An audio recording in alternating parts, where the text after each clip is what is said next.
विश्वाधारं गगनसदृशं मेघवर्णं शुभांगं लक्ष्मीकान्तं कमलनयनं योगी वीरध्यानगम्यम्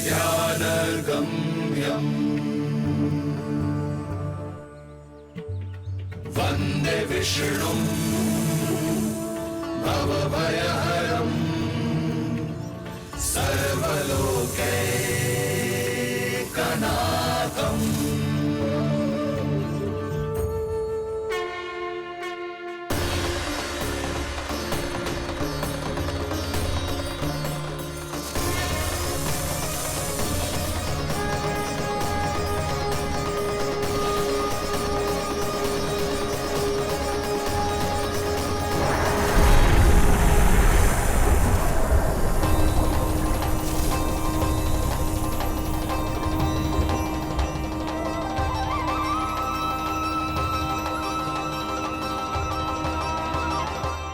तुझे क्या लगता है बालक कि तू मेरी जकड़ से निकल गया तो अब बच जाएगा तू?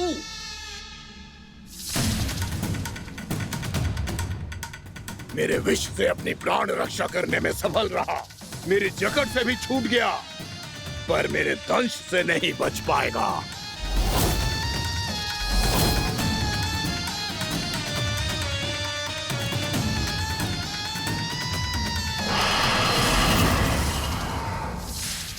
अब भय से भाग रहा है, पर मैं तुझे मृत्यु देकर रहूंगा।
मेरा नन्हा सा कान्हा कितनी देर भाग पाएगा?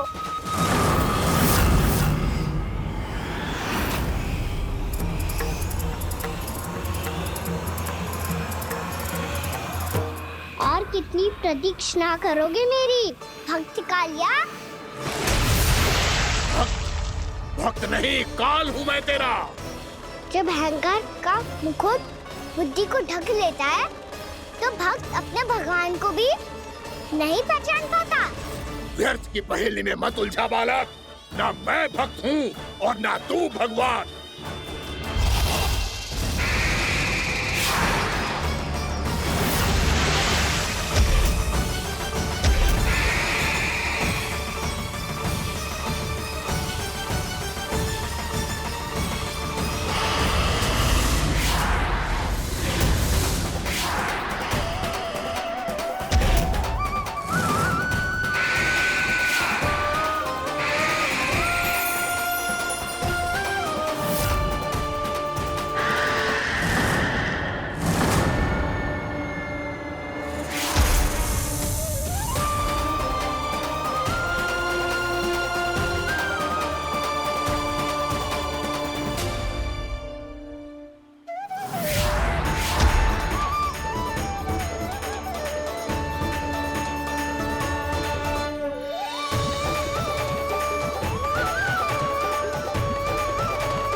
उसे छूकर कालिया नाग का हलाहल जैसा विष भी चरणामृत बन गया है और यमुना जी के जल में फैल चुके विष के प्रभाव को भी नष्ट कर रहा है।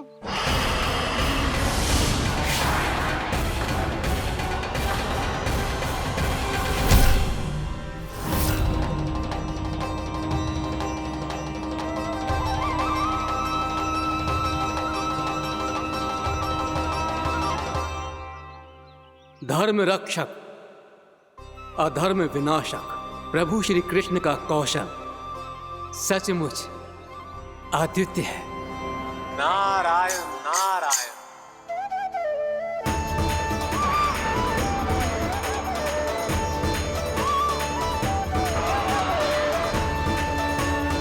मेरा भाग तुम्हारे भीतर के अहंकार का प्रतीक है कालिया। अब तुम्हारा अहंकार, तुम्हारा अर्पण मेरे पाँव के नीचे है और तुम्हारी पूंछ अर्थात तुम्हारे प्राण मेरे हाथ में। अब तुम क्या करोगे भक्त?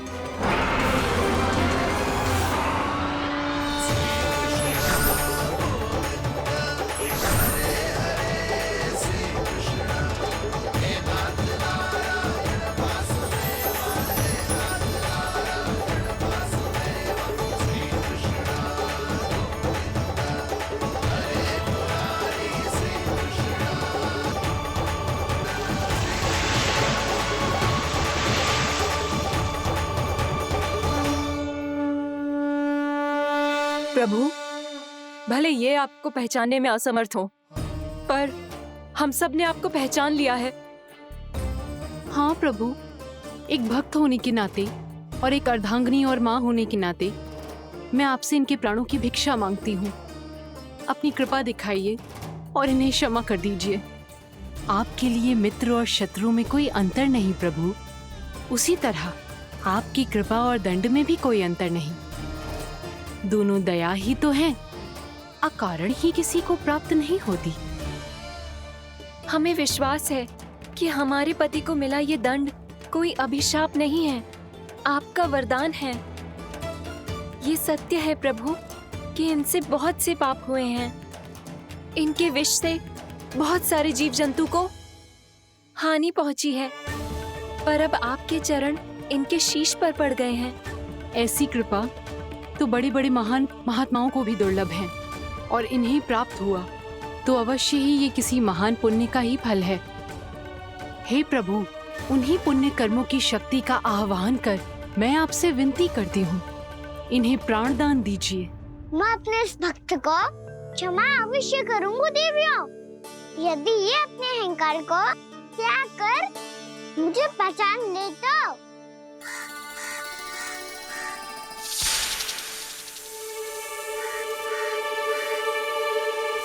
मैं तुम्हें श्राप देता हूँ, जितनी विषैली तुम्हारी जिह्वा है उतने ही विषैले सर्प बन जाओ तुम।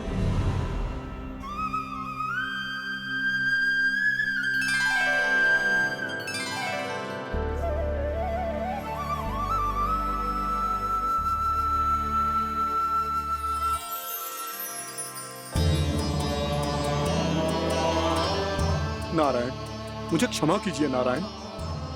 मैं तो आपका परम भक्त था, किंतु मैं आपको पहचान नहीं सका। इसका दंड तो मुझे मिलना ही था, किंतु मैं अब प्रायश्चित करना चाहता हूं। इसके लिए यदि आप मेरे प्राण भी ले लेंगे तो भी मुझे कोई दुख नहीं होगा। मैं अपना जीवन, मृत्यु और अपना अस्तित्व सब कुछ आपको समर्पित करता हूं। मैं तुम्हारी क्रोध के कारण श्राप मिला, जिसे विशाल सर्प के रूप में तुम्हारा जन्म हुआ और सर्प का तो स्वभाव है विष फैलाना, इसीलिए तुम्हें दंड नहीं दूंगा। मैं सिर्फ सभी अपराधों का पश्चाताप कर लिया, इसीलिए मैं तुम्हें क्षमा करता हूँ कालिया।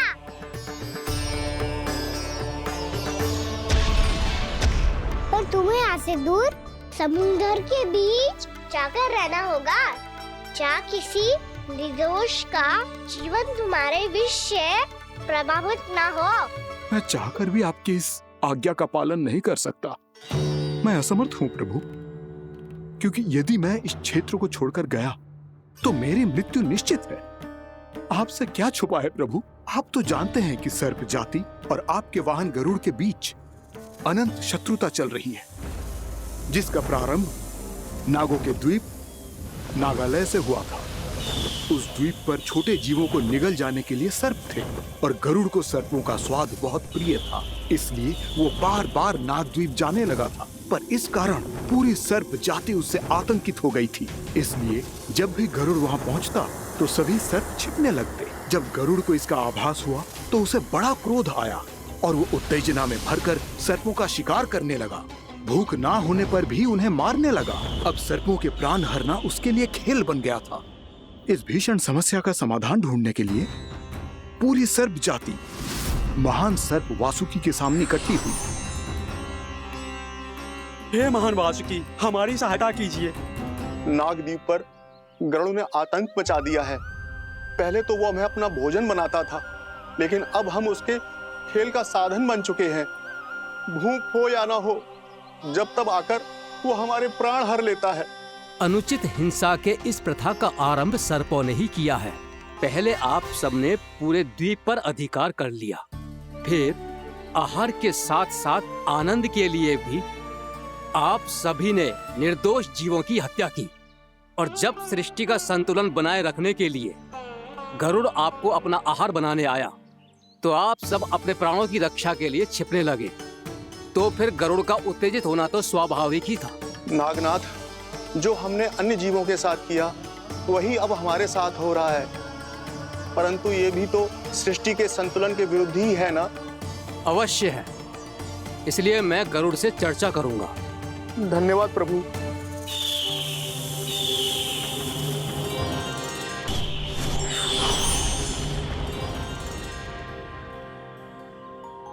श्री नारायण के वाहन पक्षीराज गरुड़, मैं संपूर्ण सर्प जाति की ओर से आपसे एक निवेदन करने आया हूँ। कहिए, क्या कहना चाहते हैं आप? हे पक्षीराज, यदि आप हम पर ऐसे ही आक्रमण करते रहे तो शीघ्र ही हमारी प्रजाति समाप्त हो जाएगी। इसीलिए हमारी आपसे विनती है, यदि आप उचित समझें तो सर्पों के किसी एक घर से हम आपको एक सर्प प्रतिदिन अर्पित करेंगे। आप उसको आहार बनाइए और अन्य सर्पों को जीवित रहने का अधिकार दीजिए। मुझे स्वीकार है। तब से प्रतिदिन किसी एक घर से एक सर्प गरुड़ के भोजन के लिए भेजा जाने लगा। समय के साथ मेरे घर की भी बारी आई, परंतु मैंने एक बहुत बड़ी भूल कर दी। समय आ गया है स्वामी, आज गरुड़ के आहार के लिए इसे चुना गया है। कौन है यह गरुड़ और क्यों दूं मैं इसे कोई भेंट? स्वामी, सभी सर्प राज्यों और गरुड़ के बीच में यही समझौता हुआ है, हमें इसका सम्मान करना ही होगा। मैंने कोई समझौता नहीं किया, मैंने कोई वचन नहीं दिया और ना ही मैं किसी गरुड़ से भयभीत होता हूँ। यदि इस राज्य में किसी को सर्पों को अपना आहार बनाने का अधिकार है तो वो केवल मुझे है। अब से गरुड़ को दी जाने वाली हर भेंट मुझे दी जाएगी, महाविषधारी महान नागराज कालिया को। यह और कुछ नहीं, मेरा अभिमान था प्रभु, और यह मेरे इस जन्म की सबसे बड़ी भूल थी, क्योंकि फिर जब गरुड़ को इस बारे में पता चला तो। कालिया, अभिमान में आकर तूने अपने काल को ललकारा है। जिस कालिया के नाम में ही काल छिपा है, तू उसे ललकारने का दुस्साहस कर रहा है गरुड़। स्वयं को भगवान विष्णु का वाहन कहता है तो वाहन का ही कर्म कर। स्मरण रख, इस धरती के सर्वश्रेष्ठ योद्धाओं के लिए भी मैं मृत्यु का दूत हूं। विनाश काले विपरीत बुद्धि। तुझ जैसे मूर्ख सदा इस युक्ति को सार्थक करते आए हैं। अपने विनाश को आमंत्रण किया है तो अब भोग।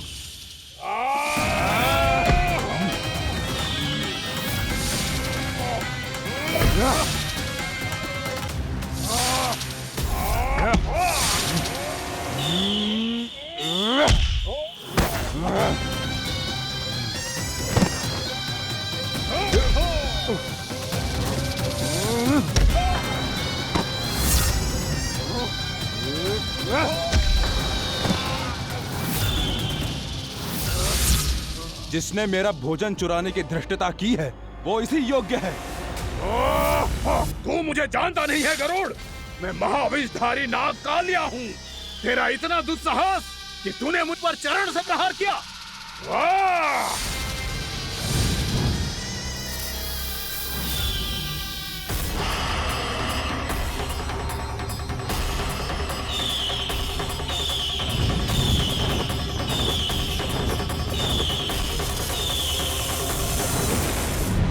मैं अपने अभिमान में भूल गया था कि गरुड़ मुझसे कहीं अधिक शक्तिशाली है।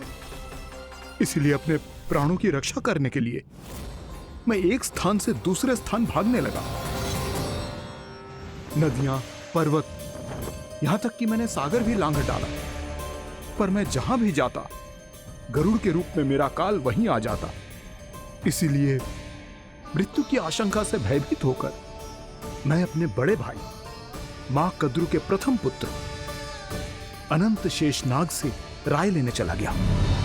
भैया, मैं यहां आपसे आपकी सहायता लेने आया हूं। मेरी एक छोटी सी भूल के कारण यह गरुड़ मेरा पीछा कर रहा है। मुझे हर समय हर स्थान पे ढूंढते रहता है। यदि उसने मुझे ढूंढ लिया तो वो निश्चित ही मेरे प्राण ले लेगा। मुझे कोई ऐसा स्थान बताइए जहां मैं अपनी पत्नी और अपनी संतानों के साथ शांति से रह सकूं। तुम यमुना नदी के किनारे वृंदावन क्षेत्र में जाके वास करो कालिया। गरुड़ वहां प्रवेश नहीं कर सकता क्योंकि उसे ऋषि सोबरी का श्राप मिला हुआ है।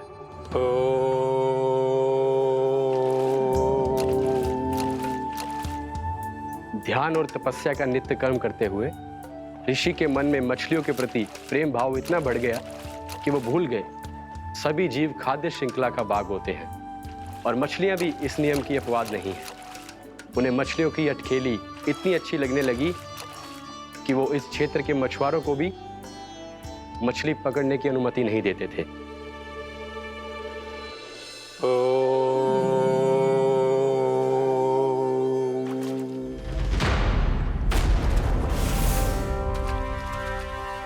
उस दिन वो उस पक्षी को नहीं रोक पाए, पर तब से सावधान रहने लगे।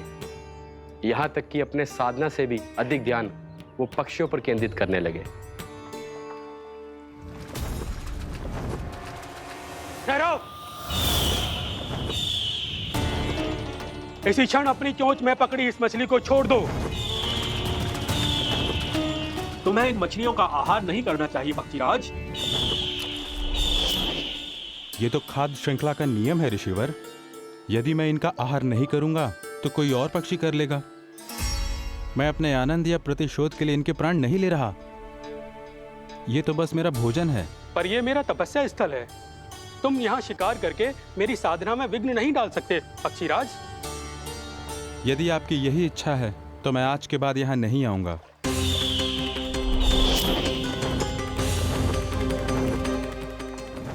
पर आज ये मछली मेरे आहार के रूप में पकड़ी जा चुकी है।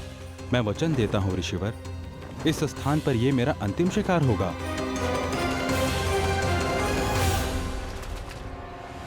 आज के बाद यदि तुमने वृंदावन की निकट उड़ान भी भरी तो तुम सैकड़ों टुकड़ों में फटकर मारे जाओगे पक्षीराज। ये मेरा श्राप है।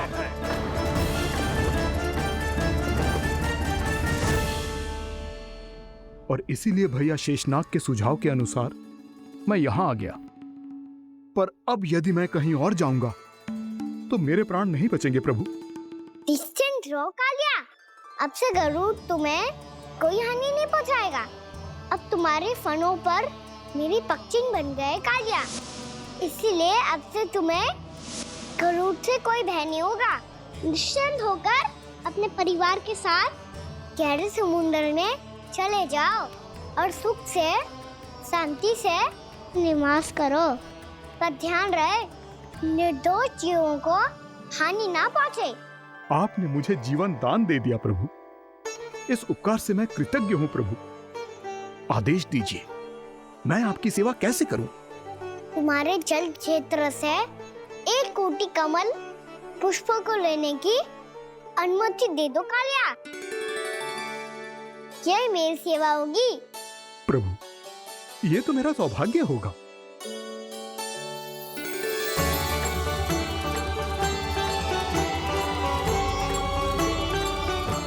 1 कोटि के स्थान पर हम 3 कोटि कमल पुष्प ले आए प्रभु। मैं तुम्हारी सेवा भाव से प्रसन्न हुआ कालिया। रमनाक द्वीप पर चले जाओ ताकि तुम्हारे कारण फिर कभी किसी निर्दोष जीव को हानि ना पहुँचे और न ही तुम्हारा विष मेरे प्रिय यमुना नदी के जल को दूषित कर पाए। मैं तुम्हें आशीर्वाद देता हूँ। आज यहाँ मेरे द्वारा तुम्हें दिए गए इस आदेश का स्मरण जो भी भक्त करेगा और प्रातः काल और संध्या काल में इसका उच्चारण करेगा उसे फिर कभी किसी संकट से कोई भय नहीं होगा। ये स्थान अब से काला कुंड के नाम से जाना जाएगा। यहाँ पर स्नान करने वाला और देवताओं को इस क्षेत्र से जल का अधर देकर प्रसन्न करने वाला भक्त यदि मेरा स्मरण करके पा सकेगा तो वो अपने सभी पापों से शीघ्र ही मुक्त हो जाएगा।